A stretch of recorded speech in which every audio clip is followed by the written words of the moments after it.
Hello, hello, and welcome back to the Platinum Solari Conference, Week 4. I'm Let's Go Dragon, and here I'm going to be alone at the desk, but I do have another co-shoutcaster with me. I have Maris here today. Yeah, I'm the voice over the internet for today, filling in for. I don't even know who I'm filling in for at this point, but I'm the replacement. I'm better than them, so let's do this. All right. So let's just go ahead and jump into these games. First on up, we have Divine Ascension Gaming versus Clappin' Patty Cakes. So do you want to go ahead and introduce Divine Ascension, the blue side? Okay, on the blue side of the rift, wearing the blue health bars for this game will be Divine Ascension Gaming. JDK in the top lane playing Vladimir. In the jungle, Dunk Prime on Zac. Void Alive in mid on Vel'Koz. And MCQ Nai. And PJs all day in the bot lane playing Varus and Sona. As for Clappin' Patty Cake, we have Zenito playing the Nasus top lane. I Fly So High playing J4. Looks like we're going to get a little bit of invade starting up. Yeah, they'll grab PJs all day, get the stun down, and just force the flash away. So already the early summoner spell advantage for Clap and Patty Cake. Yes, we might be able to see some I Fly So High making his rounds in that bot side, seeing that they burned that early flash. But continue with introductions, we have Princess Kimmy in the mid lane playing Malzahar. I Can't Aim Pupil playing the Set bot lane, as well as Atron playing the Leona support. Pretty interesting bot lane, I have to say. Yeah, what do you think about the Set Leona pairing for bottom lane? I do like that they focused on, hard engage, seeing that they have the Leona, and then Set just walks after them since Leona has really good lockdown CC. But I'm not sure how well they'll be able to compete with how much disengage that McKnight and PJ's All Day has with the Sona and Varus ultis.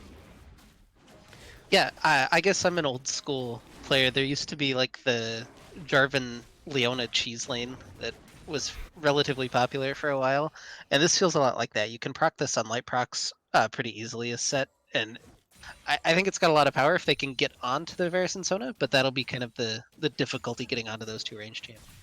Definitely so. Being a double melee bot laner means that you'll have some difficulties against this double range, especially against Sona, who does quite a bit of poke damage. But Haymaker also doing quite a bit of damage in return, too. Yeah, so both junglers starting bottom half of their maps, and they'll look to get around. Do you want to see Jarvan play more toward the spot side with that early flash, or do you think that taking that more normal path to maybe unlock the Nasus will be a little bit better for him early? I think the Nasus would be better, considering that Nasus' early game is not that strong, especially against JDK playing the Vladimir right now. So definitely would like to see the J4 in the top side, even though they burned the flash from PJs all day. That just means that the Divine Ascension's bot lane will have to play a little more safe and like closer to their tower, as opposed to Zenito that is going to just get pushed in constantly by this Vladimir. Yeah, so already I fly so high, sneak into that top tri-bush, just gonna spot that ward basically from JDK and then walk back into his jungle. So no action super early on from either of these junglers, which you'd expect from the Zac, but I'm kind of curious what your thoughts are on what fly so high will need to accomplish here early on the Jarvan. Well, they do have a very good, like around a mid-game comp. I would have to say not having the ADC is definitely a hurt to them for their late game, but they do make up for that having a couple bruisers on their team and then having a Nasus for their late game. Oh, we have Leona Oh, going they'll go in. ahead and get the engage on to McKnight, get the punch down, and the exhaust. The Haymaker will come through just for a little bit of chip damage, and it looks like a couple summoners traded, but no one irrevocably damaged in the bot lane. Yeah, having Divine Ascension pull all their summoners for that engage is definitely pretty good for Clap and Paticates right now. So if I Fly So High does want to go roam to that bot side, he has the option to, especially since PJ's all day still doesn't have his flash available. Yeah, they will be able to sustain up just a little bit with that Sona, so that'll be nice. Even taking maybe a little bit worse trade, they get the extra mana potion that is Sona in the bottom lane, and can maybe take another one here in a couple seconds, or at least sustain through another potential all-in from this Set Leona in bottom lane. Definitely so, but we do see that the first dragon is coming up, so I'd imagine I Fly So High is aiming to make something happen in the bot side so he can get that lane prio, and then go ahead and start taking that. Yeah, he's already wrapping around, has the flag and drag available. Gonna go ahead and for the auto, they'll knock at PJs all day. No flash available. That'll be first blood going to the Jarvan, and McKnight will fall as well as Set will take home the second kill down there, and it's 2-0 already for Clap and Patty Cake. Well played by Clap and Patty Cake, communicating very well that all their summoners are down to their jungler. Jungler grabbing that Scuttle Crab means that he'll have quite a bit of gold before he goes ahead and resets. They're not going to opt for this dragon, unfortunately, but it's still early on in this game for them to go ahead and pick this up. Yeah, and even the gank path that the Jarvan chose to take, he knew that there was potentially a ward out in the river, but didn't think that there was one in Tribush, so able to walk through the enemy jungle unseen and get that gank off through the Tribush was really nice for I Fly So High. Definitely so, and right now we're not seeing too much action in any of the other lanes. Vladimir is just pushing out as Dunk Prime is just farming up his jungle camps, potentially looking for an engage in some of these lanes, but right now he's just farming it up. Aiming probably going for the Cinder Hulk since this is 10.4 with the new Bombi Cinder changes. So Yeah, that would be definitely Uh, I'm definitely more curious about McNice build. He's got the triple Doran's blade, which should be a lot of early power, but already their down summoner spells, down kills. Do you think that that investment into the Doran's blades pays off? Uh, generally, well, from what I heard from my friend that plays a lot of ADC, he says that grabbing the multiple Doran's Blade early on is to help you sustain in lane to try to go for these early dragons. But seeing that Dunk Prime is not in position to try to go for these early dragons, it's not gonna exactly pay off too well for them. Especially since it slows down your scaling as Varus, who needs to get a Bork, a Gunzos, and all those items, which are quite on the expensive side, so it Yeah, might not be maybe able to play off. yeah, I was gonna say I Fly So High's out there soloing Dragon. There were pings down from Divine Ascension Gaming. It looked like Zach might have been in position to like slingshot around. You can do that really cheeky elastic slingshot, just jump over the wall, get brief vision, smite it, and then just fly back to the other side. But didn't quite get there in time, so it'll be the Infernal Dragon going to Cake. Yep, and the next Drake being the Mountain Drake, so that means we'll have a Cloud or Ocean Rift this game. What do you think it will be? I always like the Ocean Drift, very calming. The Therapy Rift Yeah, just helps get rid of some of the tilt from playing League of Legends. definitely. So, oh, a little bit of action in the bot side. Yeah, they'll grab McKnight. Dunk Prime is here to jump in, but so is I Fly So High. The 3v3 breaking out. It'll force some more flashes away, but McKnight importantly stays alive and no extra kills going over to the Set Leona combo. Yes, but we do still have Atron with his flash available, so he could Shield of Daybreak into a flash to get an instant stun off. But it looks like they're not going to opt for this dive, especially with Dunk Prime still in the area.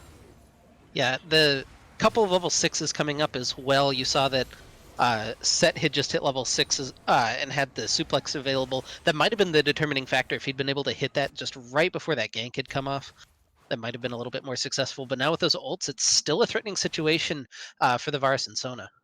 Yes, the Solar Flare is an excellent tool in order to lock them down.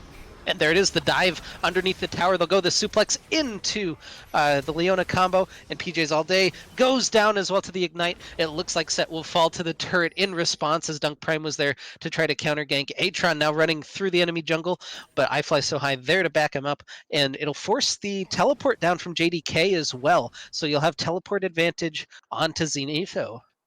Yes, and that's especially good since that pressure is off Zenito, means he can just decide to push out this wave and punish the Vladimir for TPing bot side and not getting anything out of it, or he can just go ahead and try to set up a freeze so he can calmly get these stacks and scale into that late game part of the game. Yeah, I'm always curious, especially with Vladimir builds into matchups like this. He opted for the double cooldown reduction, which is a more traditional build, although he might be in trouble as IDK gets jumped on, gets flag and dragged into the Jarvan Jacuzzi, has the flash in the pool available though, and plus the phase rush will get him out to safety, gets a little cheeky heal from the Hemo Plague as well.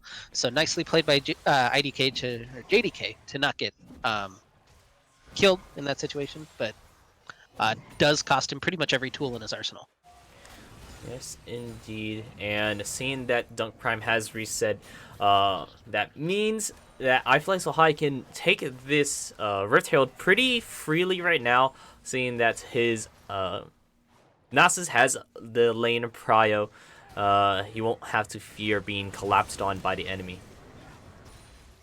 Yeah, and I start to get a little bit worried for Dunk Prime, just in the fact that he's the solo frontline for this team comp for Divine Ascension, and he's playing into a bunch of meatballs. So if he doesn't play these fights super well, if he doesn't get super far ahead, it's going to be a very difficult situation for this Zac to try to like engage, but also peel while being the solo frontliner. Definitely. So he will need. There are a lot of targets that he wants to try to keep up. The Void Alive, who does an excellent job. Oh, a little fighting in the bot side first. Yeah, Solar Flare down onto PJs all day, into the suplex, and that's a devastating amount of damage. They'll immediately take down the Sona, and the Flash forced again out of McKnight. Yeah, this Showstopper is definitely doing a lot of damage. I'm pretty surprised how well this double melee bot lane is doing. And Zenito's doing an excellent job at trading out JDK. Now he has a couple stacks and the Sheen under his arsenal. So yeah, I'm convinced once Nasus gets that Sheen, he just becomes the most powerful champion in the game. I'm not really sure how that scaling works, but it just seems like every time he gets that Sheen, you just can't fight him as anybody anymore. yeah, the enhanced auto that comes up pretty often, as well as the extra CDR, definitely helps out Nasus's damage to as filler in order for him to get to the point where he can actually duel people very effectively. So I Fly So High with the gank for Zenito up in the top lane. They dropped the Rift Herald top. Might not be the best time, as if you use that Rift Herald just a little bit later, it does true damage to the turret. So you want to get the turret plates first and then drop the Rift Herald, but still a good usage of it. Will get a lot of gold for the Nasus. Yep. Potentially he might have just wanted to drop the Rift Herald so you can get an reset pretty soon, so you can go ahead and rotate to that dragon that has spawned up now. But his bot lane is also gone. Oh. Yeah, Dunk Prime goes in. They have Vladimir coming. Zenito taken relatively low, has the Wither available, gets slapped back into the minion. Plus the Tides of Blood will slow him down. JDK still chasing him down. The Elastic Slingshot pops him up. Tides of Blood, another transfusion. It's not enough, though, for JDK. He's getting the transfusion up, but he'll get stacked for his trouble as Zenito takes him down in the 1v2. Unfortunate. It's trying to burn down this Nasus, but I believe it's Curse of the Sands is the ultimate, or something like that. Fury of the Sands. But having that make your Siphoning Strike on a lower cooldown means that he'll have quite a bit of damage, and unfortunately that gank has turned out for the worse. Yep, instead he'll just wind up as a plus 12 inside Decane. So if we take stock of the game, look at where all that gold is right now. The Nasus now super ahead, but the set is where I want to keep my eyes on and see what build he goes for with the 4-1-1 score line, up almost 2,000 or over 2,000 gold over his opponent. We're not going to get time to think though as Dunk Prime jumps into his own Raptor Pit and finds enemies waiting for him. I Fly So High will just take down the laser from Void Alive. So nicely played by Void Alive to walk over to the Raptor Pit to assist his jungler, and a nice flash from Dunk Prime to get him back out to safety. Yes, every little bit helps, especially whenever you're this behind right now. Atron's going to find McKnight in the bot lane, though. The exhaust comes down into the double ultimates from the Verisona bot lane. They'll just try to wind in some auto attacks, but they don't have the damage to really do anything other than force it into a neutral engagement. Yes, the Crescendo into the Chains of Corruptions are very good tools for CC, but not having the damage available since the Varus opted to go for the triple Thorns means that he won't be able to have necessarily all the damage he'll need in order to bring them down. Yeah, and Settle use that face breaker, go ahead and get another really good trade onto him, but Dunk Prime is here for the engagement. They'll take down Atron at the end of this? No? Maybe not. Dunk. It's going to be a trade 1-for-1 as Set goes flying in to take down the Varus. Atron actually lived just a sliver of health on that Leona. Yeah. Pretty bad trade to be honest by Clap and Patty Cake from I Can't Aim, since this JDK is just getting run down by the Nasus siphoning strikes. But back to the point I was making, I can't. I can't aim. Making that trade not necessarily the greatest, considering that the Varus right now is 0-3 and Set had a shutdown on him. So trades like that kind of close in that gold gap that has accumulated from the other lanes. Yeah, it's still 2 kills onto PJs all day, though. Right now, Sona has 66% of her team's kills, has the Athene's Unholy Grail to show for all of that extra gold, but maybe not the ideal target for that, as they're going to go ahead and slap in Malzahar. He does get the silence to interrupt, and it'll be the aftershock and the slap for the kill for Dunk Prime in the mid lane. So nice gank by the Zac, and now it feels like where we wanted to see that Zac start to get rolling through the mid game. Definitely so, but it might. But we'll see if it's a little too late, considering how far ahead each lane is right now. Yeah, these two side lanes are super ahead for Clap and Patty Cake, as we see Zenito just, enjoy farming, enjoy slapping him with the cane, forces the flash out of JDK, and he'll recall back to base, and that should be the turret, or at least a big chunk out of it for Zenito.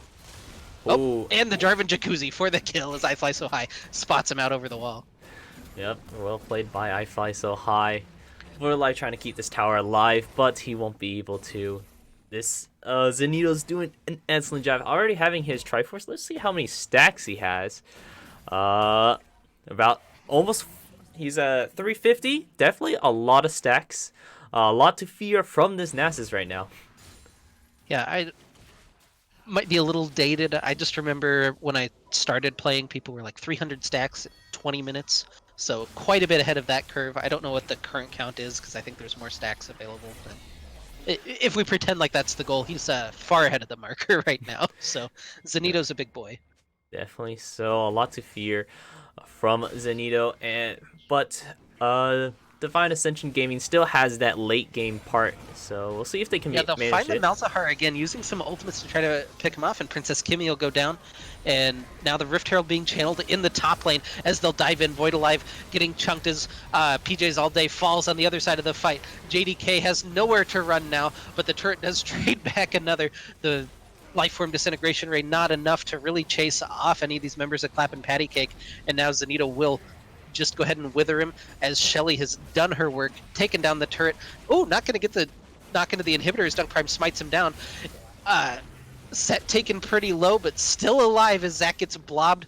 Vel'Koz forced to flash away, and now Pupil will clean up that last one as Zenito just starts wailing on the inhibitor. Void Alive, the last one alive, is PJ's All Day and McKnight.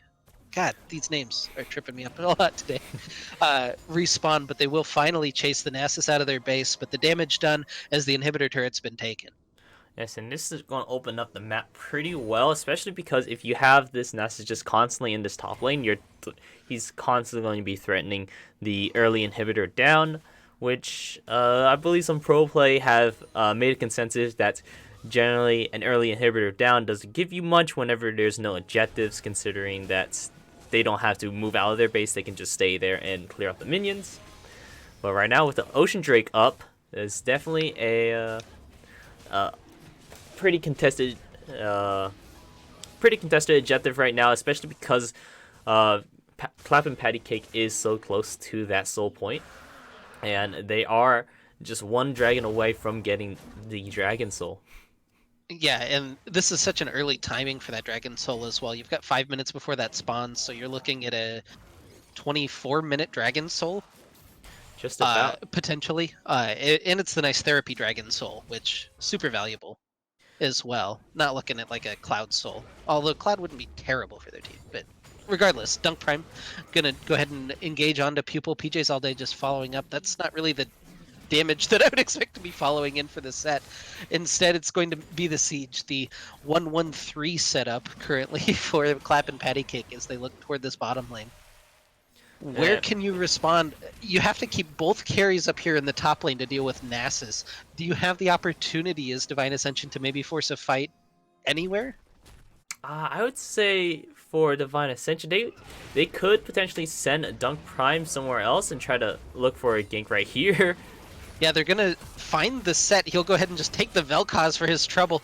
A little bit more damage will solo him out with that Haymaker. Now I Fly So High gets caught over the wall, but it's just the suppression from Princess Kimmy. I think that's actually the first time that ult's been used this game, is the Space Aids tick down onto Sona. The double kill for Princess Kimmy and the extra little flag from I Fly So High to pick up another one. JDK trying his best to clear out these minions, but it's just a full base getting destroyed now for Divine Ascension as Clap and Patty Cake rolls through. Yeah, we still see Zenito in the top side pushing these towers, already grabbing the inhibitor and threatening to kill JDK right now.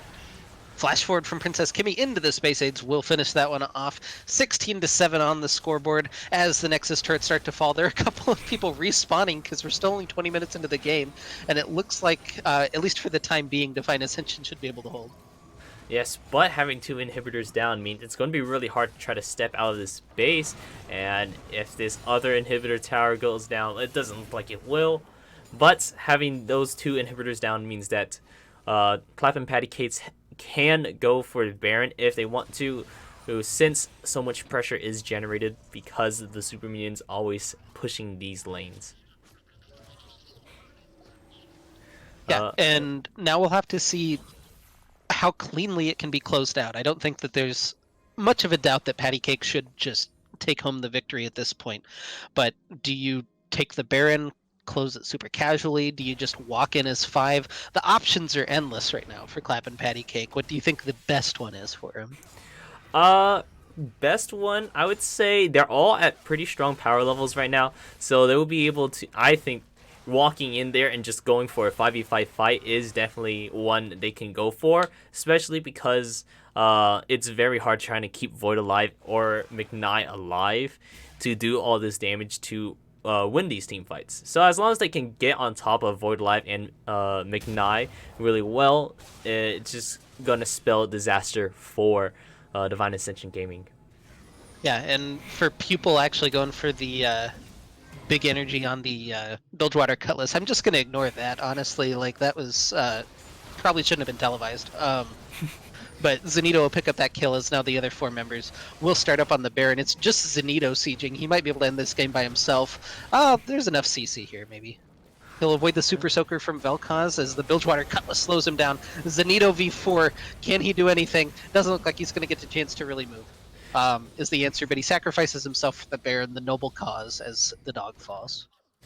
Yes, so, we won't see Zenito be able to 1v5 there, especially with the Varus picking up the Executioner's Calling, means that built-in lifesteal that Nasus has will not be able to do that much work in order to keep him alive. But seeing that there's 4 members with Baron buffs, they're still Clap and Patty Cake are still very, very strong.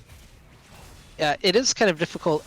I'm glad that they've been able to take down the inhibitor towers, because this game could super stall out right now if they didn't have that ability to just walk into the base. If all of these inhibitor turrets were open with a 4 melee and a Malzahar composition, it'd be very difficult to siege. But because they've accelerated the game so much, I think I don't think they're in a very good spot. They're should be almost impossible to throw this game. Definitely so, but it is possible trying to get, if they can find some picks. They do have the Varus, which is excellent at getting these picks, having an engage ultimate to change the corruptions, as well as PJ's Alzay's Crescendo, or just Dunk Prime's Elastic Slingshot. But it looks like Clap and Patty Cake will be aiming to take down this Ocean Drake, which will grab him the soul, while the rest of the members of Divine Ascension Gaming is kind of busy deciding where they want to go. Yeah, Divine Ascension can't really leave their base. They could engage in a 5v2, maybe a 5v3, but that's about as good of odds as I'd give them at this point in the game. So they really need to be careful about where they put their resources. So probably the best decision not to not to walk up for that Ocean Soul, and we'll have to see if they can even defend. Nasus is kind of separated again, but doesn't look like they'll be able to capitalize on that as the rest of Clap and Patty Cake rotate toward the mid lane. Yes, indeed. We do see Oh, I can't aim that Junk there. Prime's going for it. He'll not be able to grab the knock onto Atron. It'll just be the disengage, but nothing really cost there other than some health. It should be the mid lane tower, although Zenito is just on their Nexus turrets. He'll kill off both of them. Now on the Nexus, this isn't a backdoor, this isn't particularly exciting, but Nasus finishes the game with the rest of his team collapsing in, looking for that last hit. So plus 50 goes to Nasus, and the game goes to Clap and Patty Cake. Well done by Clap and Patty Cake. We saw that all the lanes were doing particularly well, but Zenito doing an excellent job scaling up and being the monster he was, as well as I Can't Aim doing an excellent job ending off as 8-2. So really well played by Clap and Patty Cake, putting them at 2-1 for this series. So we'll be right back. We're going to take a quick break while we get everything set up for the next game. And we'll see you there. So, bye-bye.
And welcome back. We're going to be taking shorter breaks this time since this is a later stream, but we just saw the Divine Ascension Gaming losing out to Clap and Patty Cake's doing an excellent job this series so far. So let's just go ahead and jump right into the next game, shall we? Yeah, absolutely.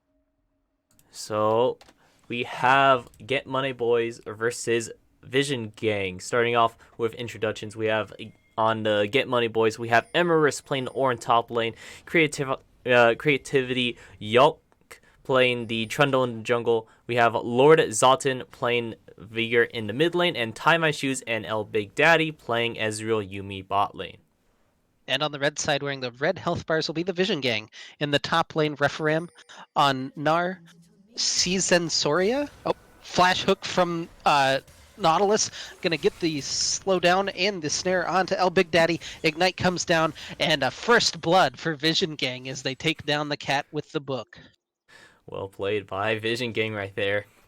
And saved me the embarrassment of having to try to pronounce the name again. So thank you. Xander of Astora in mid lane on Victor, True Rage, and Maximus. What is that? 5073? Yes. Maximus 73 on Nautilus. Yes, don't worry about the J4's name. I always have trouble saying it. I just say J4 because most of these games he has been playing the J4. I believe it's like Sison Zoria. But yes, so let's see. We're looking at Get Money Boys looking to pick up their first win. Currently, they're 0-3 this series, and unfortunately, with that invade, that's going to put Vision Gang at a little bit of advantage, especially this aggressive bot lane. Yeah, in Ezreal Yumi, I know it's billed as like a strong lane, but it's very difficult to actually win lane. As Ezreal Yumi, it's just very safe. You don't die a whole lot, you get your farm on. And we'll have to see how Lucian and Nautilus are able to potentially punish some mistakes from El Big Daddy and Tie My Shoe.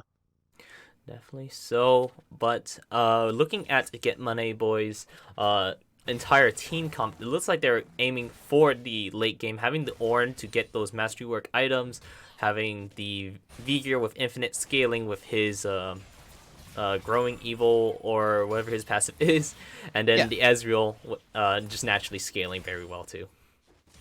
Yeah, I'm kind of curious specifically around the Conqueror on Referam. I know that I've seen Conqueror a couple of times on Gnar, but that doesn't ever feel like the strongest keystone for him. So I'm a little bit curious about why that would be the choice this game. Jarvan's very low on his wolf camp right now, so was going to keep an eye on that, but looks like he survived that. He's still going to go for his red buff. He's got smite. I guess that should be enough health, hopefully. Hopefully so. Hopefully we won't see another execute this game by the jungle monsters in the early game. So, but we see a lot of damage coming out of this. Yeah, the laser from Xander Vestora is doing a lot of damage here early. Sorry, go ahead. No.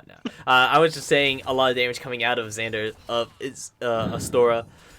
Doing an excellent job at keeping pressure on Lord Zalton, which is exactly what you kind of want to do to a Vigor, who has a little more trouble time farming under tower. Means that he won't be able to grab stacks as easily. Cianzora gonna find the knockup onto Creativity Yak. He still has the flash available, some more auto attacks just chaining in for the red buff slows. It's gonna be a little bit before he has his combo back up. Referam gets the slow with the boomerang, gets the flag and drag, the flash for the auto as Cianzora picks up the kill, and now Emerus is forced to flash underneath his tower as the laser's not going to be enough. But another kill for Vision Gang, and that was a really weird sequence where Cianzoria, never mind, not going to get to talk about it. Tie My Shoe gets stunned up, a lot of damage being traded back as True Rage just wailing on the cat and the Explorer. Ignite comes down as Tie My Shoe flashes away and burning down to Ignite, and in the mid lane, good cage from Lord Zoten will get him out to safety. Yeah, all right, let's a lot's happening right now in the game. Oh, still more Another happening. hook back down onto Tie My Shoe. Another anchor being thrown into him, but it'll be fine. I just wanted to talk. So Jarvan threw that ward down in mid lane, right? Yes. In order to look and see if he could catch Lord Zoten backing. And as a result of that, Trundle should have known that Jarvan was up there, but instead still kept going for that Scuttle Crab, and that allowed Cianzoria and Xander of Astora to collapse onto Creativity Yak. Yeah, and then Emerus trying to be there to defend his jungler, but not doing well against a 3v1 since they killed Creativity Yak pretty early on. And as for the bot lane, we saw a lot of good summoners burned for Tie My Shoe. We see that he burnt his flash, which means that he'll have one less way to escape out of the dredge line that Nautilus can throw out. Yeah, and I really like what True Rage and Maximus have done so far, using their pressure here in bottom lane. Lord Zoten, just gonna trade this out, it looks like. The way it flashed over there was like, oh my god, this is gonna be a lot of damage, but it was fine. Another Dredge line doesn't quite connect as he hits the minion in front, and Tai Shu gets another press the attack proc for his trouble. Goes forward though with the Yumi on him, hits the prowling projectile. Trundle is in the area, but doesn't look like he really wants to commit for anything. Is True Rage and Maximus just trading this out? Yeah, we haven't even really talked about. Well, we're not going to get to talk about anything. As Creativity gets stunned up, knocked up. Couple more autos to come through, and he does hand that off to Xander of Astora, so really nicely done by Vision Gang getting that kill onto their Victor mid. A lot happening this game, so continue with your thoughts. I just wanted to ask you what you thought about the overall team comp goals for Vision Gang. I see that they have a lot of combo potential. They're using the Lucian and the Nautilus bot lane in order to grab some early game pressure, and seeing that it's Victor into a Vigor, which means that he has a lot of more pushing power in the early parts of the game. So they're really focusing on these early game pressure, as well as Gnar being an excellent counter towards the Ornn. So they're focused a lot on this early game, but their late game is still very good, seeing that they have the Victor. And once he gets his perfect het score, as well as just leveling up, he'll naturally just be really, really good. And looking to try to probably end the game around the mid-game range, as opposed to Get Money Boys, who has a very late game comp. Yeah, so do you feel like Get Money Boys just kind of need to weather this early game storm and they'll be able to turn it on? Like, is there a specific gold count or specific objective that you're really looking at where they need to be able to turn it on? I think once we see the Ornn reach his, this is 10.4, so he gets his Mastery Work items at level 12. Once they start reaching at level 12 and 13, I believe that will be the turning point, seeing that they just get free 1,000 gold Referendum flashes under tower, autos the tower. Little bit of an aggressive move there, but not gonna pay for it, not really gonna get anything for it either, so just burns his flash.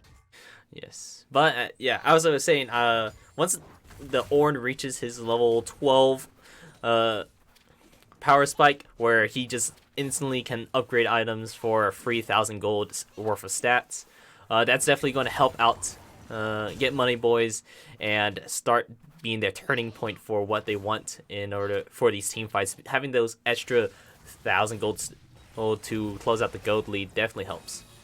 Tai Shu and El Big Daddy know that True Rage is by himself right now, as Maximus just showed mid. They'll go ahead and go forward, but instead we're going to see the fight in top lane, as really nice Bellows Breath timing there from Emrys, as he's able to use the Unstoppable to get rid of the Gnar ult and the stun. Now Tai Shu and El Big Daddy might be in trouble as they get hooked by Big Daddy. Maximus pulls them in, but the level 6s come out for Ezreal and Yuumi. It's a lot of damage being traded back. True Rage is tanking minions as he's forced to flash away. All 4 summoners burned. Now the stun cage doesn't quite connect with Referam in the top lane, and he won't be able to add him to the stack pool as he is... Jarvan is here. I can't say that name quick enough, apparently. Need to practice it a little more. The Ornhorn coming through as he will slam that through, but doesn't get the knockup. It's a double kill for Vigar, but the Chaos Storm will equalize as Xander of Astora, trapped in the cage, will fall to the Q from Lord Zoten, and it's the triple kill for the tiny Master of Evil. Definitely someone that you want to have these kills on. Once Vigor gets some of his items, he'll definitely start to snowball, seeing that his late game is really strong. And if you can get that late game around a little earlier, around the mid game around the mid game point, he'll definitely do a lot of damage, considering how much damage his Event Horizon into Dark Matter as well as the Primordial Burst will do.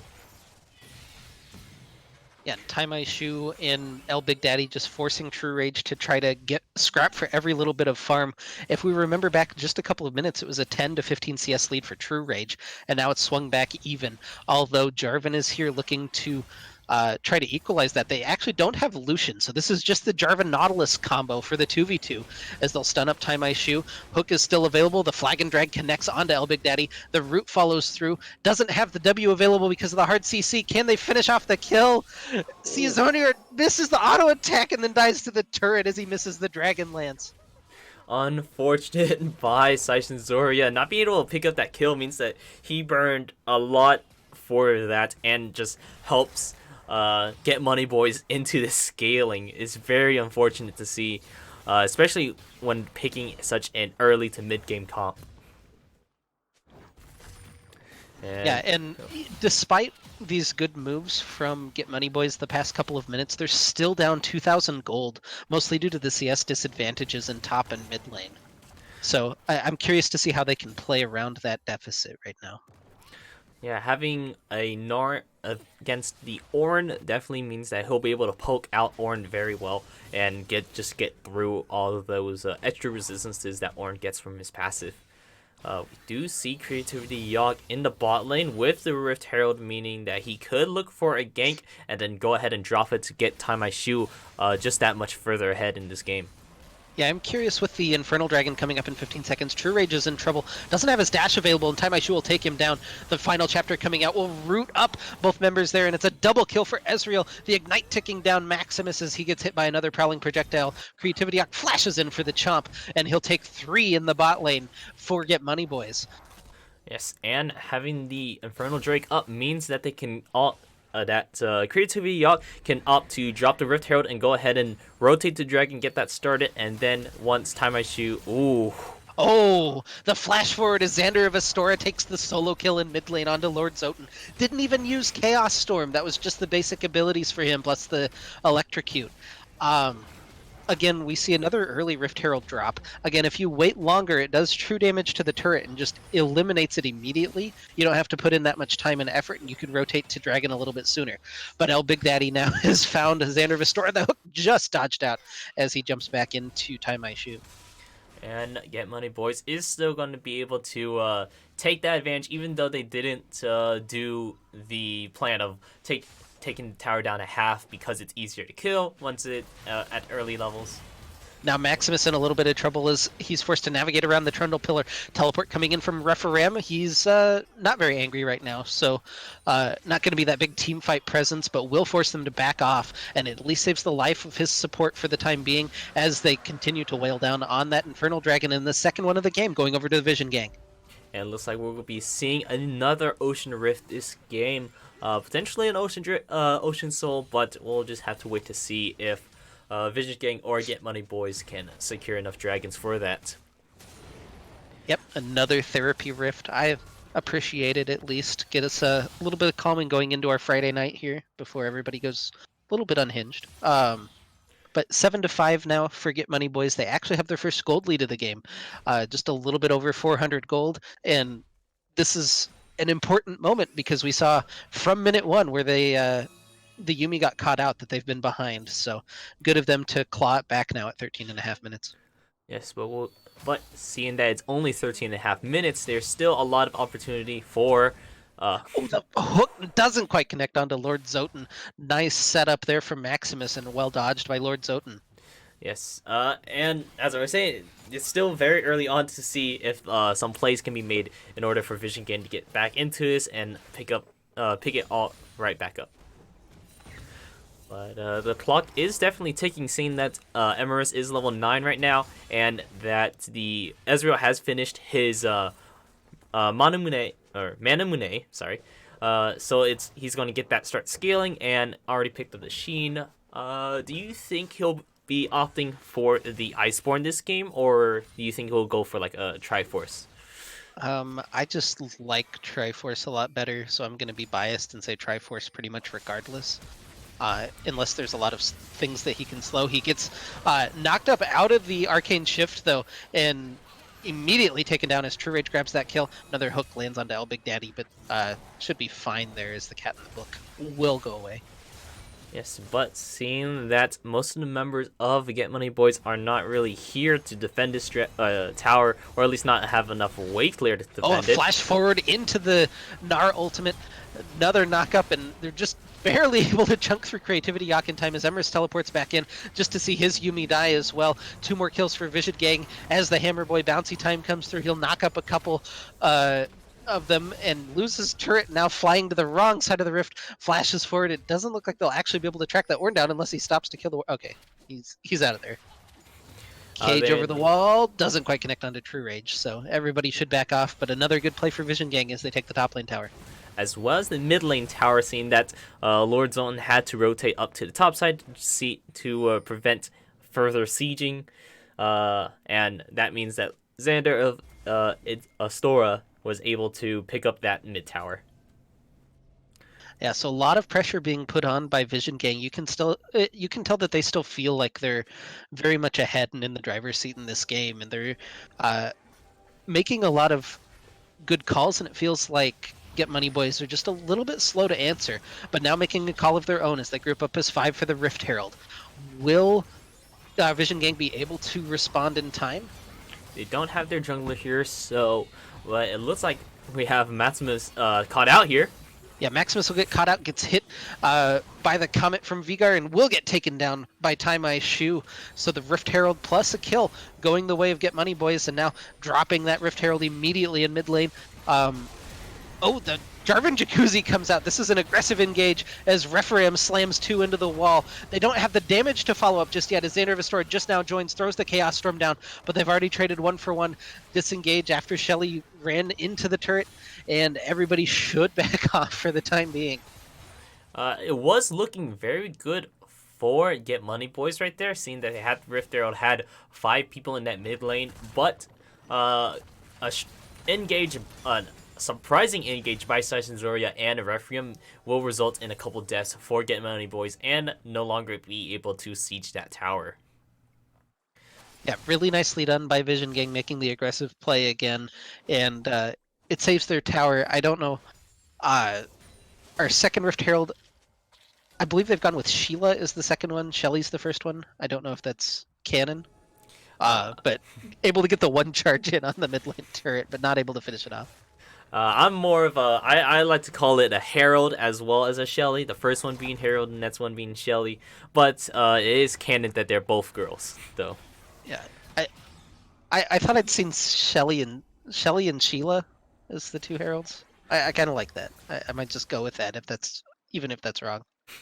We're very loose on ability names anyway, so. Yeah. Ocean Dragon spawning as the 5 members of Vision Gang group up. They already have 2 of these guys in. This would get them to Soul Point for that Ocean Soul. So might be time to fight for Get Money Boys. Might just peek in and see what they can do. You have the Yuumi on top of the Trundle, trying to snare everybody up. Trundle is in, but he gets bursted down immediately by Xander Vestora. That was so much damage, and now the Chaos Storm just chasing down the remaining members of Get Money Boys as they flee from this fight. Dragon goes over to Vision Gang as well as the kill onto the Trundle. Well played by Vision Gang, collapsing immediately onto the Trundle, getting their focus off the Dragon and going onto the Trundle, knowing that right now it's about a 50-50, seeing that Creativity Yacht and Syson Zoria is around the same level. So in order to secure it, they went ahead and turned right onto Creativity Yacht and picked the kill before they picked up the Dragon. Yeah, Refereem poking in from the side, he's in that timeout period between Mini and Mega, so it's gonna be a while before he can be very angry. So it'll just be the mid lane turret for Get Money Boys, which is a nice response after losing that fight near a dragon. Yeah, I'm very curious. Creativity Yak, his build right now, he's got the Cinder Hulk on the Trundle, which I mean you can proc with the pillar. Is that the only way you proc that? I believe so. So you proc that with the pillar, and then you have the Phage and 2 daggers. So is he going Trinity Force second? It does look like a Trinity's Force. Pretty odd that he did not opt for the Warrior along with the Triforce. J4 looking to grab the Warrior and picking up the Black Cleaver next. But it's, yes, very interesting how Creativity Yacht has the Cinder Hulk along with aiming to pick up the Trinity's Force. Trinity Force is a good item for Trundle, but a Cinder Hulk, especially with the Cinder Hulk changes, is definitely an odd one. Yeah, maybe I'm a little bit partial to like the supportive style Trundle builds, but I just not feeling it this game right now. But we'll see if Creativity Yacht can prove me wrong, and Tai Shu, of course, proving me wrong, going for the Iceborne Gauntlet this game rather than the Trinity Force. I mean, he'll be able to put kite around Refereem and Syson Zoria just a little bit, and as well survive the burst that True Rage can output. So Ice One Gauntlet, not exactly the worst choice, but yeah, I would have liked to seen a Triforce as well. Seeing that extra bit of damage it provides. Yeah, Lord Zoten takes a lot of damage for his trouble. If that auto had landed from Xander Vistora, that would have been the kill, but it deftly flashes aside. Oh, but then walks back into the laser and dies anyway, so Xander Vistora will take down his 5th kill of the game. Yes. Being a little overzealous, not paying attention. With him fighting out Emerus right here.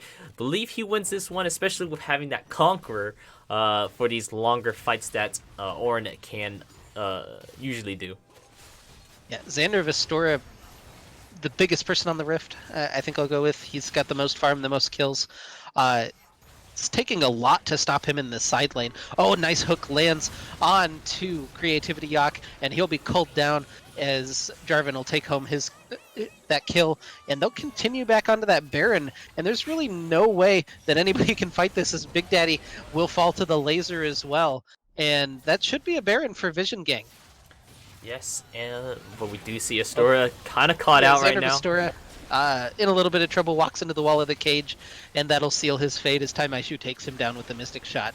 So, answers, but losing more in the process as the Baron will fall for Vision Gang eventually. There we go. Yep. And we Lord see Zoten maybe looking for a little bit more, doesn't quite connect on the cage. Yes, and Vision Gang will be able to pick up pick up 4 of the members with the Baron buff.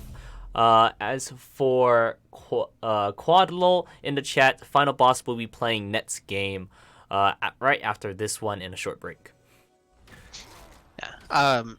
Anyway, I'm very curious with Get Money Boys. They have 3 teleports available, and I don't know that I've seen any of these be used in any aggressive way. Do you want to see them spread the map out a little bit more now, or do you want to see them try to go for that 5v5 with the Ornn initiation? For Get Money Boys, they definitely have a bunch of TPs, but not essentially using them very well. We do see Emrys meeting up with Requiem whenever they do go into the side lanes, but Emrys just never follows up with the TP a lot to follow Requiem into potential team fights. So Creativity Yak finds some trouble here as he hits the pillar, gets chunked down, walking through, but it'll just be the kill as Taimaishu able to go first. We're watching Victor teleport in and immediately die. That was a really weird directed camera, but thank you for that. And yeah, so that's 3 kills for Get Money Boys as they grouped up for that 5v5 and found it, apparently.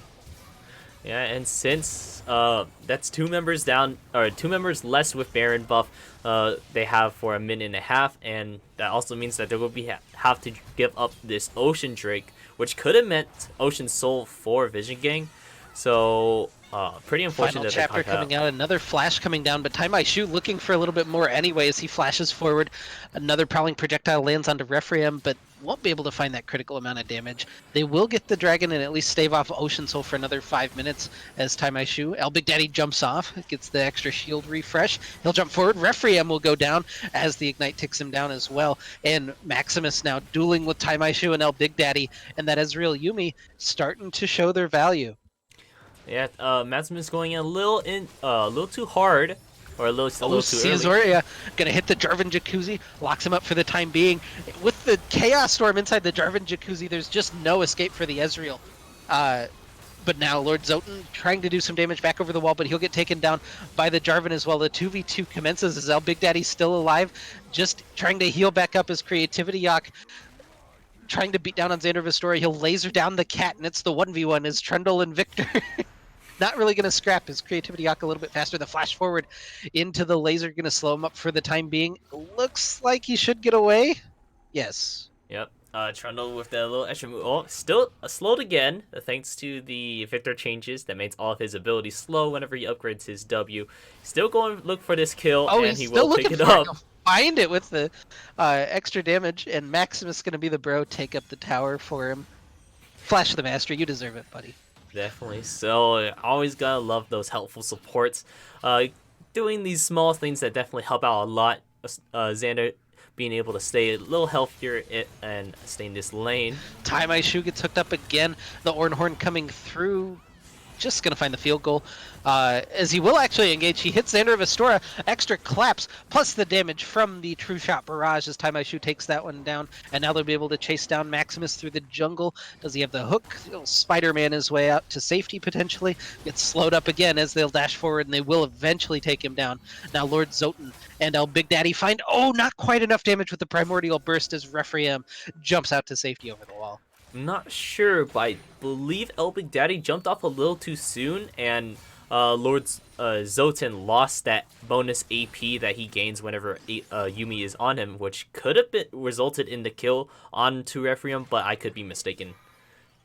Yeah, he went off for the auto attack. Like, it was kind of easy to see why he would want that, but I think I agree. That extra little bit of damage probably would have zeroed out the Gnar. Instead, still the siege coming on for Get Money Boys. They're set up in their 5v5, but they don't have their big ults available. And right now, Vision Gang does, so they have to be a little bit careful. Drop the cage down. Hook connects, but it's nicely buffered by Taimaishu. Yes, and as well as stopped by the Event Horizon. Event Horizon having a lot of priority in stopping these dashes, so it will be a good tool in order to stopping Sison Zoria's, Refereem's, and Maximus, all of their ways of engage. All right, now it's everybody's favorite time. Do you know Ornn's upgraded item names? So we have the Forge Fire Cape on Ornn. I'm going to take that one. That one's pretty easy. Do you know the Ezreal one? Without looking at it. I don't want... Might of the Ruined King. Oh, we got it. All right. Yes. And Nice. we do, since he is level 13, it means that he can also build one more item for himself and have that upgraded.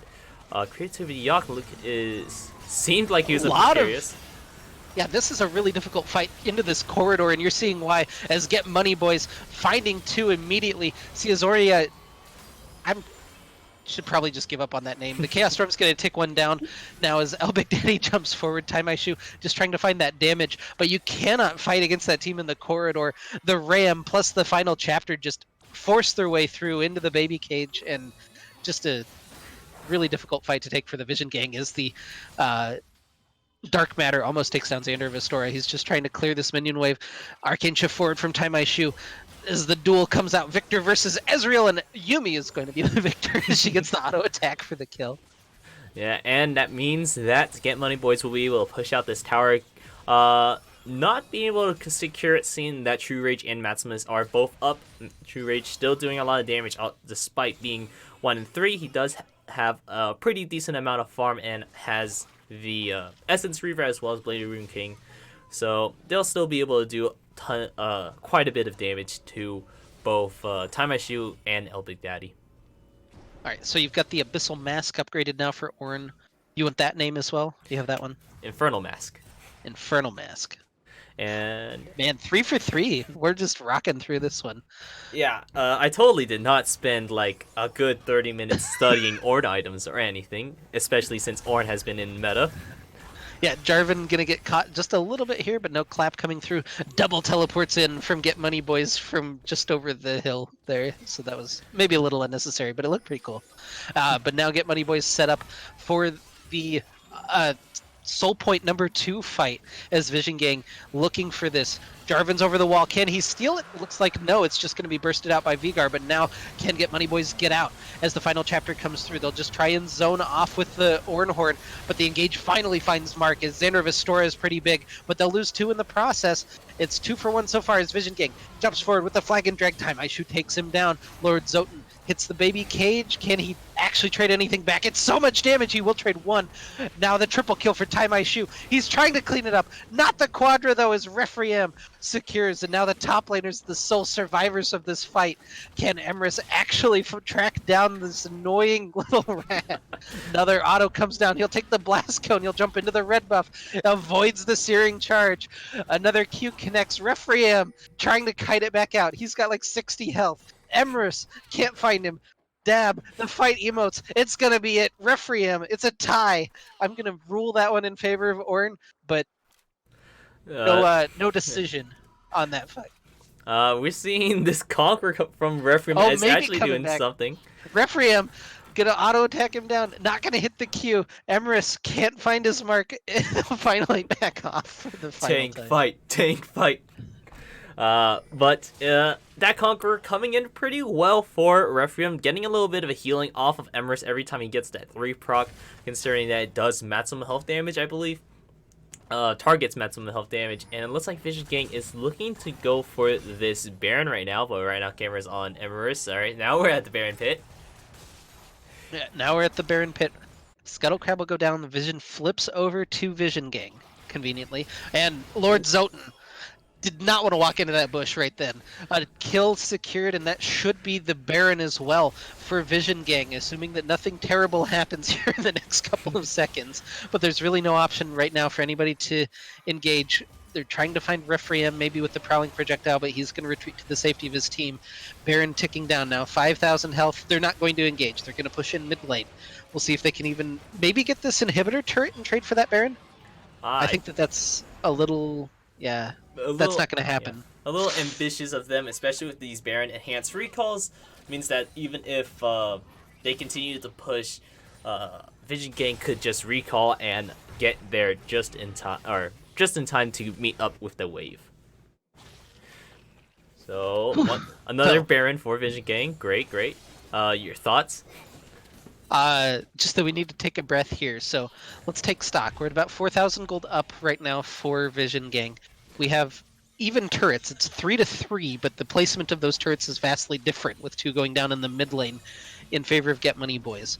So we're still a little bit out from really deciding who the victor of this game is going to be. Do you think that the 4,000 gold lead is enough for Vision Gang to kind of stave off this late game composition from Get Money Boys? Well, interesting enough, since they haven't, Get Money Boys has the Ornn, and about 3 items of them are upgraded. That means that it's about 3,000 gold worth of stats on them that's not displayed on the board. So even though they're down 4,000 in actual gold, stat-wise, they're only down about 1,000. So this is still very close. I think they actually might be ahead, because the Sunfire Cape's like 1,900 gold of stats. It's ridiculous. And we see that the Luden's Pulse has been upgraded.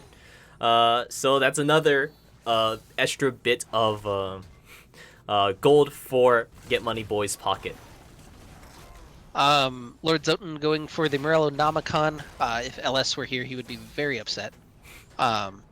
With that third item, QSS finished up for Tai Mai Shu, though that might be really helpful for him, as we've seen him basically put these fights on his back. He got that triple kill in the last fight, almost turned that into the quadra kill, but now the 1-3-1 coming out from the Baron buff squad of Vision Gang. Xander of Astora, super threatening, just forces that flash away by putting down the gravity field, and it'll be the inhibitor turret falling in the bottom lane in favor of Vision Gang. Yes. This split push really paying off for them as they continue to chip away at some of these towers. That'll actually be the inhibitor, just uncontested for Xander of Astora. No one really wants With to the meet up with Horn them. coming out as Emrys knocks up 2 into the air. They can't find the kills immediately as Jarvan goes in. Puts that key piece of terrain down, and they actually can't pass back through it. They will trade the Jarvan kill back, but now Maximus flings Emrys back into the wall. They'll get the stun. Tai Mai Shu still doing damage on the back end. Watch the Ezreal in this fight. He's got the double kill. Jumping forward, Requiem super low. It should be the triple kill. That's confirmed for Tai Mai Shu. Can he actually track down the Lucian for the rest of this? Xander of Astora has just been pushing down in that bottom side. Wasn't a part of that fight, but that's the big gold holding member of Vision Gang. Yeah, since he was not in that fight, he was not able to necessarily burst out Lord Zoten or Tai Mai Shu. Since Lord Zoten was not in that fight either, he won't be able to. Oh, the laser! Ooh. Oh, he stole it! That's Soul Point! That's Ocean Soul! For Vision Gang, the Victor Laser from Xander of Astora. He'll flash out to safety as well. Actually survive that steal. What a man, Xander of Astora. Maybe saving the game for the Vision Gang. Definitely so. Having the Ocean Soul definitely means a lot, especially because if we saw earlier how Xander of Astora was fighting 3v1 against Lord Zoten, Tai Mai Shu, and El Big Daddy, and he was only losing out due to how much sustain that Yuumi provides. But having this Ocean Soul means that whenever he does damage, and he has been doing excellent at keeping up the damage, hitting these death rays really well, means that he'll be able to heal up all that not all the damage that he's doing, since it only increases your regen by I believe it's based on your AP, AD, and bonus health. So, but it's still a lot of healing for Xander to keep him alive in these fights. Yeah, and now Lord Zoten needed that Morellonomicon, so he just saw the future. Benefit of the doubt to him. Anyway, it's going to be the push in mid again from Vision Gang. They don't have any Baron available. Ram comes through, only hits one. The Baby Cage is very good from Lord Zoten. It's slowing up this fight as Jarvan jumps into the backline. It's just the 1-for-1 so far. Now Rephraim jumps in, not able to hit that big Meganar, but the double kill is True Rage is untouched on the backside. He's got a triple kill. He's jumping forward. Taimaishu and Lord Zoten still alive. The two carries for Get Money Boys. Watch the Ezreal. He's going to be the key contributor here. If they can even defend, this is going to be such a difficult defense even for Taimaishu and Lord Zoten. Lord Zoten's actually walking back to base as True Rage is going for the flank on that bottom side. He's looking for the Nexus turrets as they take down the middle inhibitor turret. They take down the middle inhibitor as well. And just that little bit of pressure that True Rage provides by going bottom will secure another inhibitor for the Vision Gang. And they're not going to stop right there. They're looking to at least push out this top wave, seeing that the Baron is spawning soon. True Rage looking to duke it out with Taimaishu. And I honestly think he got the better end of that, seeing how much he's healing off of this Ocean Soul right now. Seeing that he's basically at full health, with the help of his Blade of Ruin King, of course. But yeah, this Ocean Soul is definitely doing wonders for Vision Gang right now. Yeah, it felt like they were losing team fights when push came to shove. Like they were doing better macro, they were making better calls, but they just weren't able to secure in those team fights. But getting that Ocean Soul feels like it swung the game back the other way for Vision Gang. Like if that Ocean Dragon had been secured by Get Money Boys, we're talking about soul point for them coming up here in 5 minutes. Instead, now we're looking at that Elder Dragon. The end game has arrived, and now you have that gigantic advantage of having the Ocean Soul on your side. Yes, and if Vision Gang is able to secure the Elder Dragon, that just spells out disaster. Even if Get Money Boys is able to get that Elder Dragon, it's not as particularly useful other than for Lord Zoten that does a lot of burst damage, because of all the healing that Ocean Drake provides. Means that I remember one game that I was shoutcasting, there was a Fiora.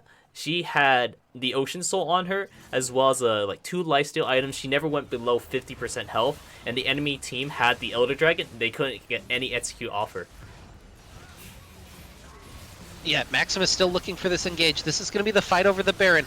They will find it Nautilus to start off the fight. Taimaishu still safe on the back end, but so are the carries for Vision Gang.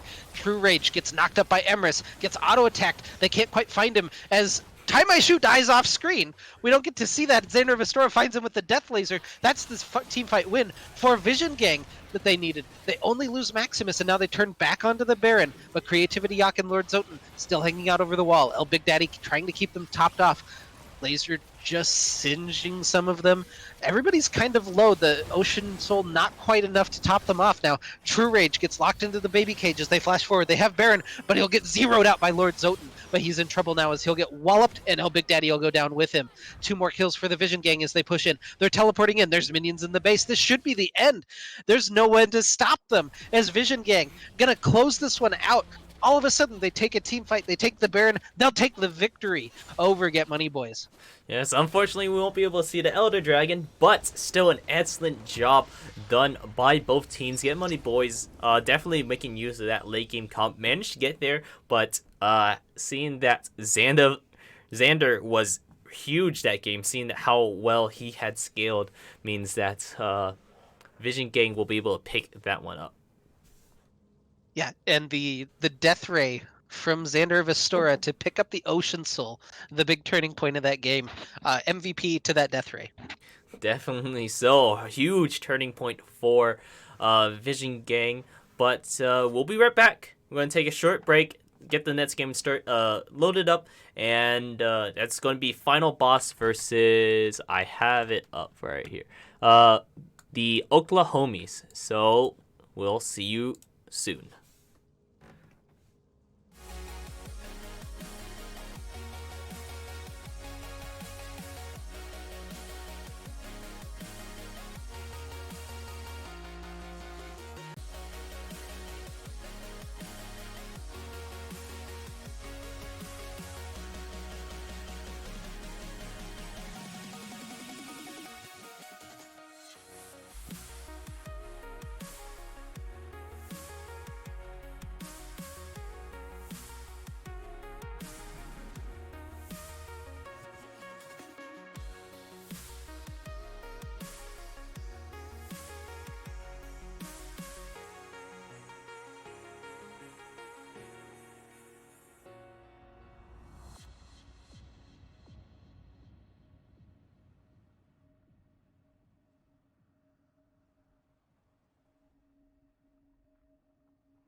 One second. And welcome back. So, here we are with the last game of today for the week 4 of the Solari Conference Platinum Division.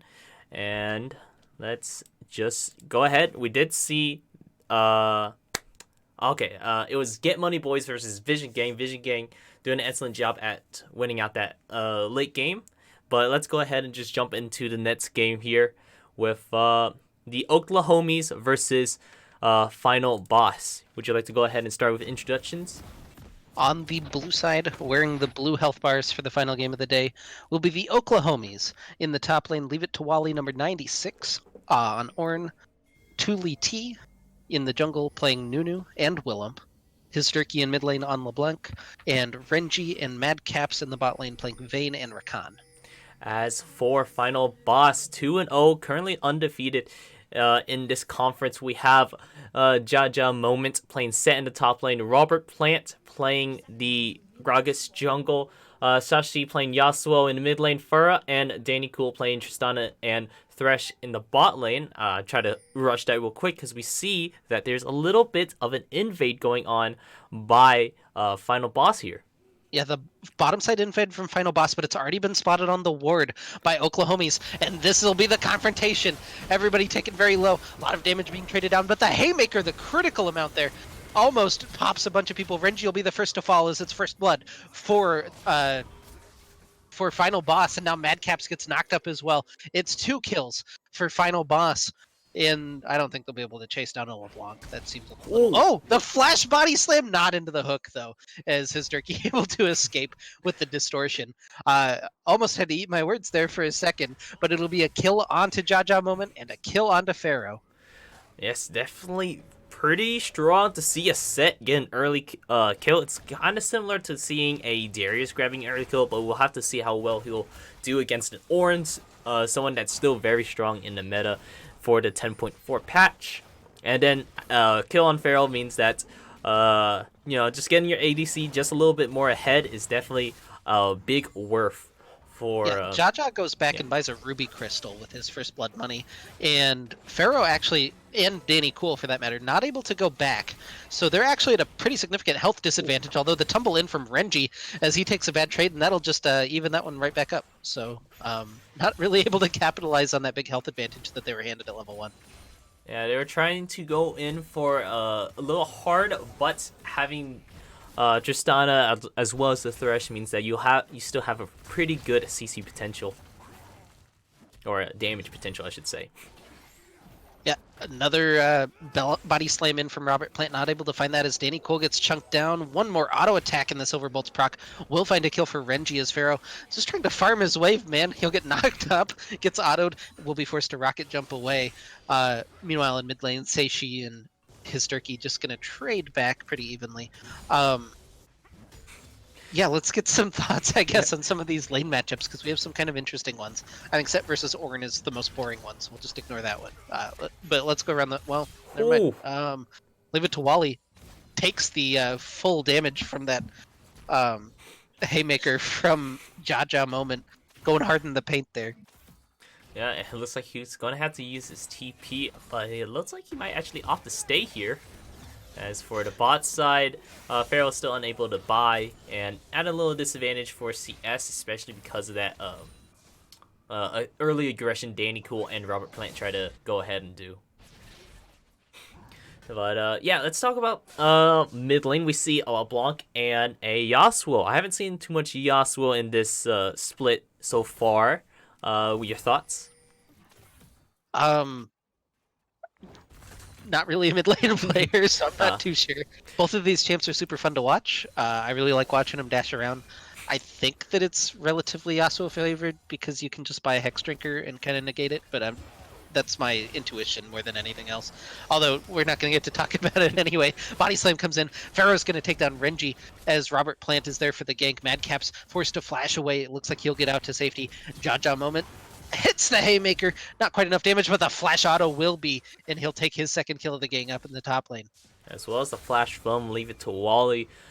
Definitely worth trade. Leave it to Wally, trying to get a flash fast enough, but I believe that was the second punch from Set, which comes out with 8 times the attack speed of Set. We have Caps mid. Not able to find that knockup. Now leave it to Wally. Teleports back in just to eat another haymaker, and it's still a positive health trade right now for Jaja moment. Exhaust comes out as Seishi just trying to dash. He'll flash back over the wall, gets the knockup, gets the ignite down onto his turkey. Still looking for more as he's kiting away from Thule T.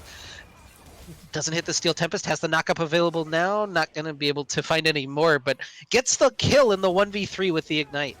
And now Robert Plant going to just insert himself into this fight as well and force Madcaps away. He takes the bad path and he pays for it as Seishi picks up his second kill in just as many seconds, basically. This is quite a show we have here. Final Boss really showing how they've became 2-0 in this series so far. Both teams having a bye week, which is why they only have scores adding up to 2 instead of 3 in this week 4. But Seishi doing an excellent job. Playing Yasuo's early game is definitely one of the harder parts. Most people that play in the mid lane can play the late game Yasuo, but the thing that separates a lot of good Yasuo players is how they play the early game, and Sashi really demonstrating how well he knows his mechanics. Yeah, and Robert Plant moving around to the Rift pretty good early game, especially for being 71 years old, so that's good for him. I didn't just look that up on Wikipedia. I don't know what you're talking about. All right. And we have a pretty good comp going into this Yasuo as well, seeing that we have Robert Plant playing the Gragas, which is very traditional to go with the Yasuo, as well as the Set, which is a newer one that can enable Yasuo's last breath as well. So yeah, it feels like they've really set him up to succeed. I think every single person on his team has a way to proc last breath, which is pretty neat. Jump away from Pharaoh, though, being chased down by the greatest snowball ever. Not going to find that knockup, and Madcaps also doesn't, is the flash away. They'll get the hook back onto the Nunu and Willem. Another turret shot from Madcaps, and he's just not been able to really find his mark with any of these grand entrances just yet. And just not yet, but we'll bait out the flash by holding out the heal just a little longer, so that it will bait Pharaoh into going for the flash auto attack and not finding the kill. Yeah, and this bot lane's actually relatively even. You have the Bilgewater Cutlass on Renji compared to the BF Sword for Pharaoh, so even though the extra kills on Tristana, it's not a huge difference at this moment. I'm really worried about mid lane though. His Durkee is very far behind Seishi. Definitely so, seeing that his Durkee has both the Berserker Greaves to give him cooldown on this Steel Tempest. Doing an excellent job trading out his Durkee right now, as well as having the Cloak of Agility giving him 40% crit chance. Yep, and the Earth Dragon going down and the Infernal Dragon on the queue. Are we going to see the same dragon rotation in all 3 games?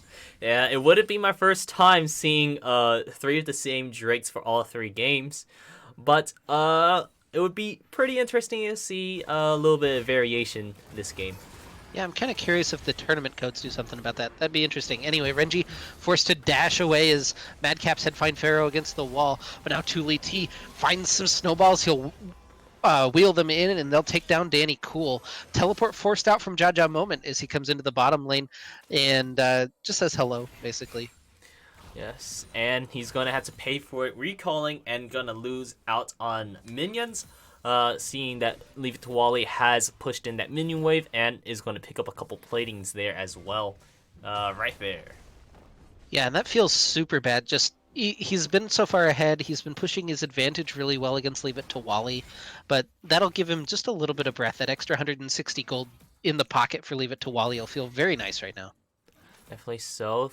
Picking up the Bombi Cinder, seeing that the Bombi Cinder changes has happened, and we see another Bombi Cinder picked up by Tuliti.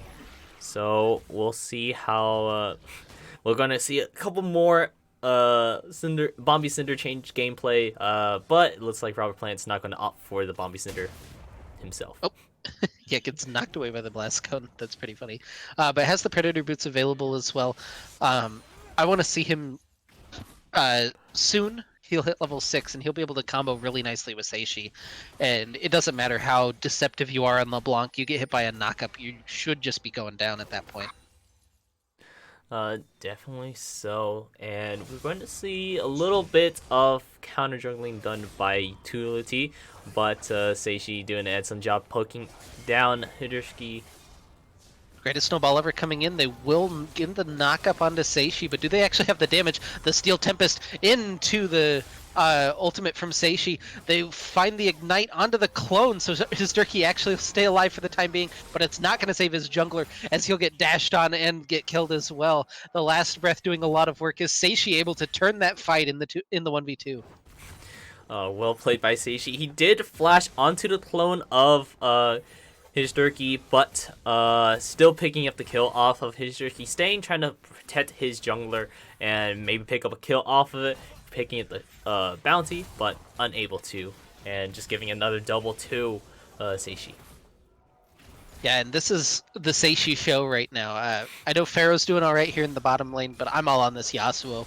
Let's see how many kills he can rack up, and he's just going to be continually enabled by the rest of his team as they continue to take down this mid lane turret. His Durkee in Tuliti trying to save it, but they've already chunked through 4 turret plates. It's just a huge amount of gold right now in the pockets of the Gragas and the Yasuo. Yeah, speaking of gold, let's go ahead and check out these gold leads. And it's okay.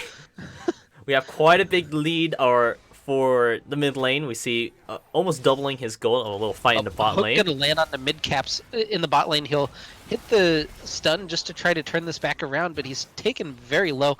Pharaoh does a lot of damage. Not super interested in like rocket jumping forward or anything aggressive. I think he's happy just to farm this one out for the time being. Now we'll see the Nunu wheel into the bottom lane. The ultimate from Ornn will knock him up as the W comes back through. He'll get the Facebreaker. He gets the extra amount of stuns. Not able to take down Tuliti. He'll flash away. Now the Predator coming in is Gragas looking for the kill. He'll find Tuliti. Jaja gets healed off of that kill, but it's not going to be enough. The turret shot's going to cost Robert Plant as well as Excuse me. Tuliti takes him down. Pharaoh now taken very low. He has the heal to bait, and the buster shot, not quite enough damage as the heal from Renji comes in just in time as well. Unfortunate that they won't be able to get these kills, burning all of their summoners on the side of Final Boss, and while Renji still has his flash and Madcap's his exhaust. So they have a little bit of advantage in these fights, but seeing that it's a little bit of fighting continuing on in mid lane. Seishi just dancing on his Durkee. This is really nice to watch from Seishi. He's already got the static shiv finished compared to just the final or the lost chapter from his Durkee. Yep, and he's still farming pretty well too. And the last breath into the double distortion. Will he die to the minions? Not quite. All right. Still get out to safety, but Burns. Oh no! It was the minion. The last minion auto takes him down. Now Seishi. I'm not sure if just he's fighting still fighting it out. He's gonna be able to take him down with the ignite. Another knockup now onto Madcaps. He's just styling on him. A triple kill solo for Seishi as Danny Cool comes in just to give him a little lantern and say hello. Oh, we get a Cloud Dragon. Nice. So we do get the Clown Rift. Yeah. Unfortunately. Yeah, I do want to point out it was Static Shiv that picked up the kill from that Sashi instead of a minion. Seeing that Hideyoshi stayed inside the minion wave, he will get hit by the Static Shiv. So, definitely pretty unfortunate for Oklahomies right now. Oh, the cask. That was kind of interesting from Robert Plant. Anyway, they've already taken down the tier 2 in mid lane at 13.5 minutes. So they've accelerated this game just a gigantic amount, and now getting a couple of extra plates onto Pharaoh as well, as those will tick off here at 14.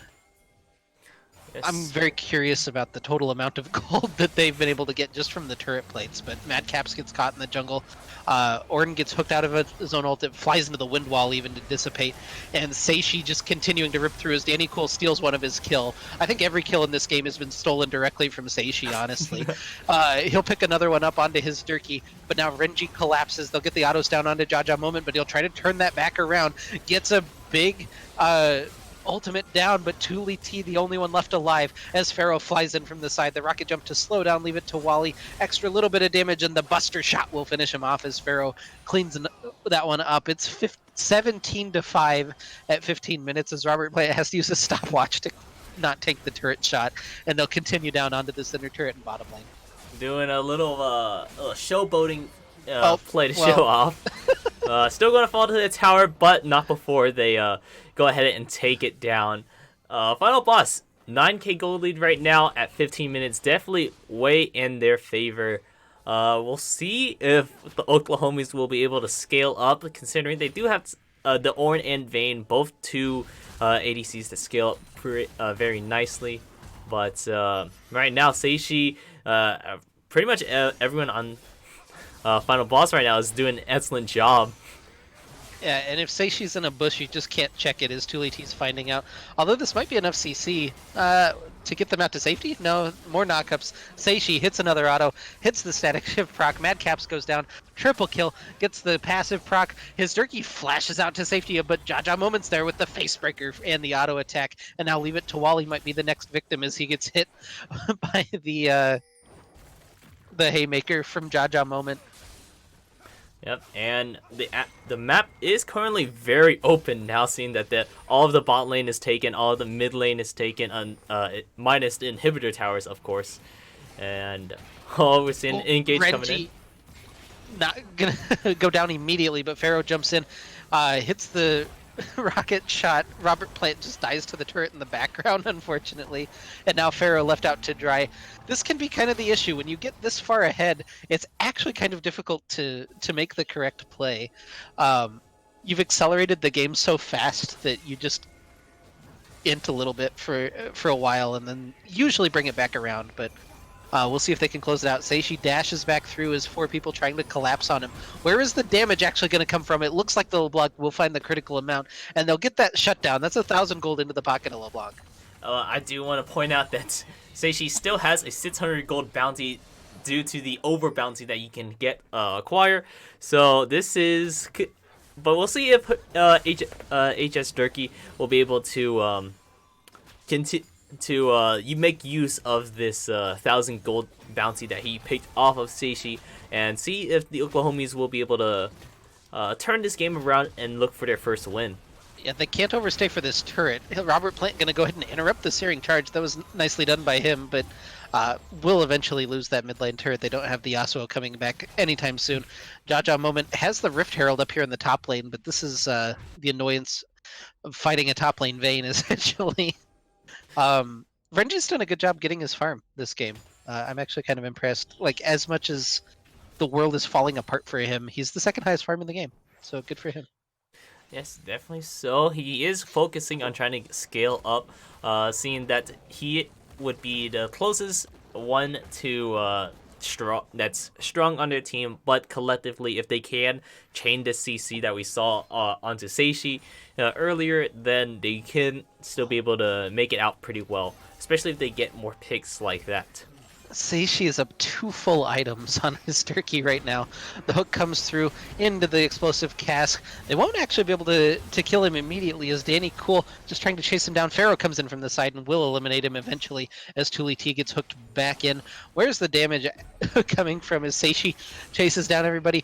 Set's having a good time in the top lane with a Rift Herald. Seishi picks up another one, picks up another 2 eventually, I'm sure. Tuli T just forced to use the absolute 0. And will fall. A double kill for Yasuo. Gragas picks that one up as well. And now the map is available to Final Boss, and it looks like they're going to choose the Dragon as their favorite objective and this top lane turret. Yeah, having the Cloud Drake means that you'll be able to hit some of these ultimates a little more often, having the Buster Shot, having the Explosive Cask, and the Showstopper up a little more often is pretty nice. But not too useful for the Yasuo right here, considering that his ult's already on a pretty low cooldown anyways. Yeah, and that one's Sheila. That's the second one. I think we decided last game. Gets the third charge off, actually, into that inhibitor turret. Robert Plant flirting with disaster again. Almost got executed by the the Cloud Dragon in addition to the turret in bottom lane, but we'll pick that one up. And now 4 people looking to collapse onto Seishi. Blade of the Ruined King plus the press of the attack actually doing quite a bit of damage, but he'll back up. He hits a huge Steel Tempest into the last breath. A lot of damage coming through as Jaja Moment comes around as well. The Showstopper, the triple kill for Set as Tuli T forced to flee. Leave It to Wally is just trying to fight Seishi, but that's not a winning battle, my friend. Jaja Moment picks up his quadra kill, and Seishi finishes off. It's a Bud Light ace. Can I say that? Are we sponsored? I'm not really sure. It should be the inhibitor turret, though, for Final Boss. Not having minions right now, but they are coming in. So it should be the inhibitor tower, as you said. Maybe not the inhibitor, seeing that 3 are going to be spawning soon. But right now, Final Boss are really, really strong. If they want to just run it into the enemy base right now, they definitely can. They are all pretty strong right now. We've seen a lot of power coming out of Seishi, but as we just saw right there, Jaja Moment is nothing to scoff at too. He is now 7-2, previously being 3-2, but with a pretty good farm. Robert Plant and Danny Cool have to be a little bit careful. Chain doesn't quite connect. They don't have the CC. Madcaps goes in, just getting kited out. The explosive cast comes in. Pharaoh picks up another kill, and Danny Cool takes the hook into a little bit of danger, but now Pharaoh into the backline. He'll jump in. The Showstopper comes back out for Jaja Moment. He'll hit another W, but not quite able to find that kill. Cooldown's not coming back up. Facebreaker, not going to be able to do it. An 800 gold shutdown again to his Durkee, and now Pharaoh just choosing to auto-attack the inhibitor. Will eventually get taken down as Seishi's just been splitting in the bottom side, takes down the inhibitor tower, and now the inhibitor. Opening the map pretty nicely for Final Boss. Even though they lost a little bit of fight there, they're still going to gain a lot out of this. Needs to be careful. This actually wouldn't be worth the shutdown at this. Oh my goodness. Never mind. He's fine. Goodness. Able to windwall the Ornhorn. He still has his ult available during all this. Just dashes through to casually kill the LeBlanc. And now he's found his mark. He's found Renji. Not quite able to finish him off. He flashes back through, dashing around, and Renji will shut him down. Another 1,000 gold into Vayne's pocket. And he's died a second time. And the bounty is still 600 gold on Seishi. This is definitely quite a snowbally game. We're seeing about 10k gold lead right now. Consistently, Final Boss has kept up this gold lead, even though they're doing some more questionable fights, not needing to do these trades, but knowing that they have such a far advantage means that they can go for these trades and still keep up this 10k gold lead throughout the game.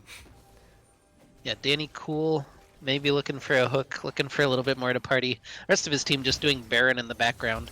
Seishi's still not alive, so they want to wait for him at least to get that Baron buff as they do back off of it. Showstopper available as well as that explosive cask, so they have the ability to really turn this fight.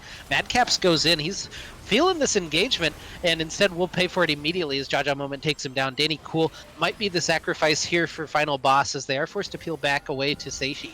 And now Oklahomi's starting up the Desperation Baron. They need this to stay in the game as the minions are on their Nexus turret. The Showstopper comes through as he grabs the jungler of Oklahomi's. Renji has killed Robert Plant. Jaja Moment goes down as well. It's a double kill for the Vayne. Seishi just hanging around at the edge of this fight.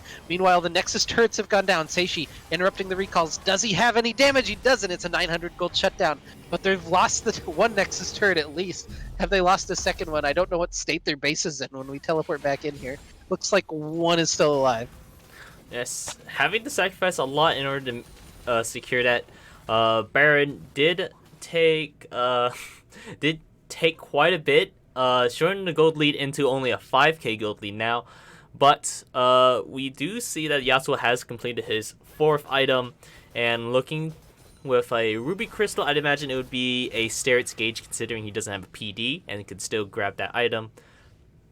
And as for everyone else on the enemy or on Final Boss, they're still pretty well endowed with all this with the lead they have.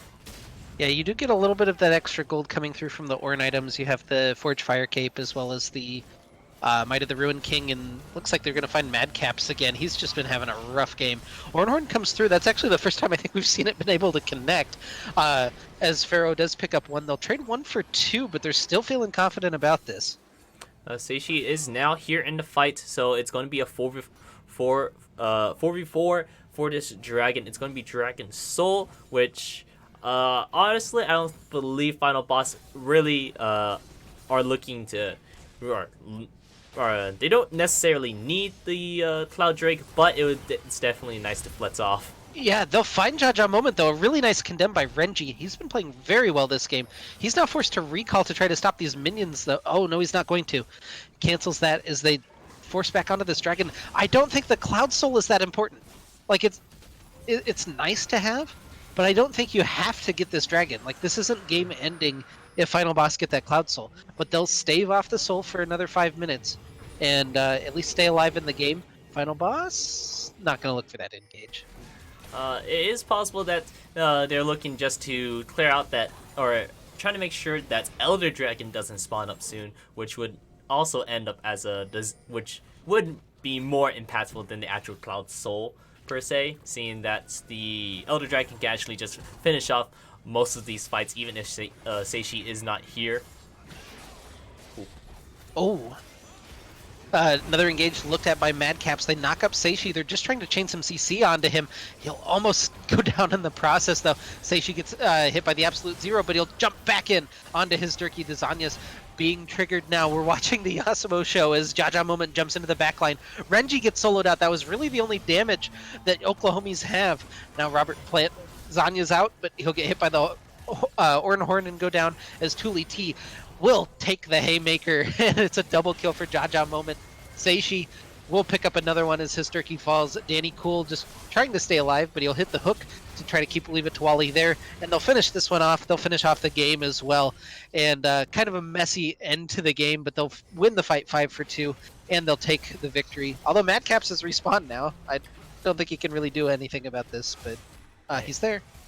Yes, I doubt he will be able to do anything. Having that one super minion come in with the final siege onto the Nexus Tower means it's a win for Final Boss. Ended the game at 6k gold lead, definitely smaller than what we saw earlier parts of the game, But needless to say, they'll still be able to close out this game well within their comfort zone.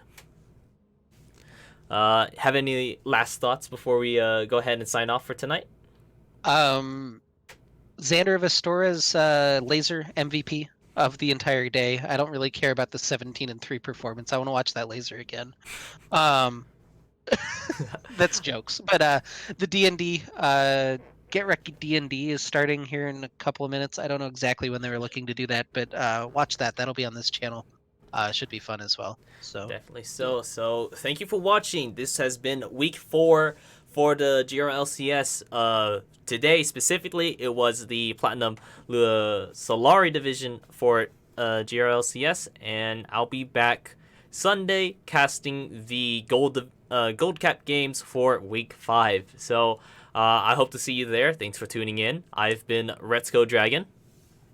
I've been Maris, I guess I'm supposed to say. And we will see you later. Bye-bye.